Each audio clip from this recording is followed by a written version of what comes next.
গোয়ালপুকুর কাণ্ডে গ্রেপ্তার করা হলো এবার সাজ্জাকের এক সহযোগীকে।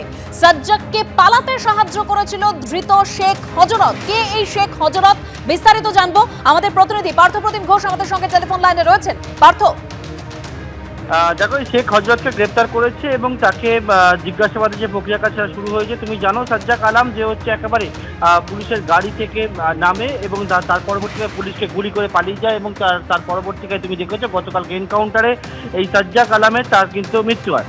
এই গোটা ঘটনার পরিপ্রেক্ষিতে পুলিশ যে টিম তৈরি করে একেবারে গোটা তদন্ত নেবে, তখনই শেখ হযরত তার নাম উঠে আসে। যেমনটা জানা যায় গোয়ালপুকুর এলাকারই বাসিন্দা শেখ হযরত, এবং সে কিন্তু যেদিন এই গোটা ঘটনাটি ঘটে এবং যখন কোর্ট থেকে বেরোচ্ছিল সাজ্জাক, তখন তাকে লজিস্টিক সাপোর্ট থেকে শুরু করে তাকে সাহায্য করা, কিভাবে পালাবে সেই যে পরিকল্পনাটা হয়েছিল সেই পরিকল্পনার অংশ সেও নিয়েছিল এবং লজিস্টিক সাপোর্ট সে করেছিল এবং তাকে আজকে গ্রেপ্তার করা হয়েছে। অন্যদিকে তুমি জানো আরও একজনের নাম উঠে এসেছে আব্দুল হোসেন, যে অস্ত্র দিয়ে সাহায্য করেছিল বলে জানা যাচ্ছে, যে তার এখনো খোঁজ পাওয়া যায়নি।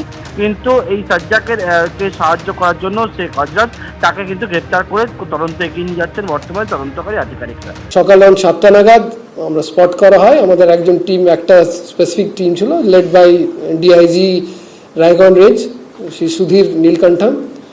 ওনারা দেখতে পারেন সাজাক আমাদের আলম যে আছে, যে অ্যাকিউজ, যে দুই গুলি চালিয়ে যে ফেরার হয়েছিল, তাকে দেখা হয়। He was challenged, he was asked to stop, বলা হয়েছিল এ করার জন্য, কিন্তু সেটা না করে he open fire and try to flee. এবং সেই জন্যে তখন পুলিশ রিটালিয়েটরি ফায়ার করে এবং ওতে ক্রিটিক্যালি ইনজার্ড হয়েছে এবং ইনজার্ড হওয়া অবস্থায় ওকে হাসপাতালে নিয়ে যাওয়া হয়। সেখানে কিন্তু হাসপাতালে কিছুক্ষণ পরে ডাক্তাররা ওনাকে মৃত ঘোষণা করেছেন।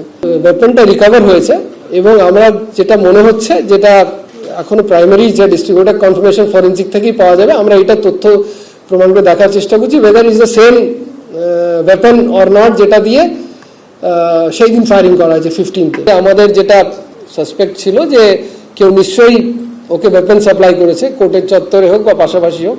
আপনারা জানেন ইমিডিয়েট অ্যাকশনও নেওয়া হয়েছে, যারা কোর্টে যারা ডিউটিতে ছিলেন তাদের এগেনস্টে অ্যাকশন হয়েছে, যে ইমিডিয়েটলি সাসপেন্ডও করা হয়েছে ওখানে যারা অফিসার্সরা ছিলেন। আই থিঙ্ক 3-4 জন মতো ফিগার।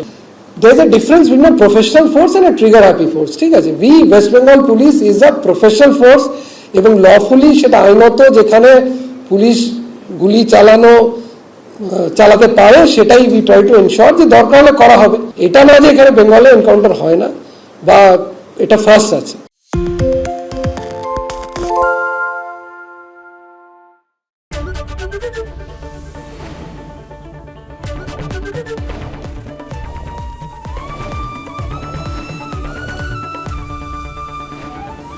এবিপি আনন্দ এগিয়ে থাকে, এগিয়ে রাখে।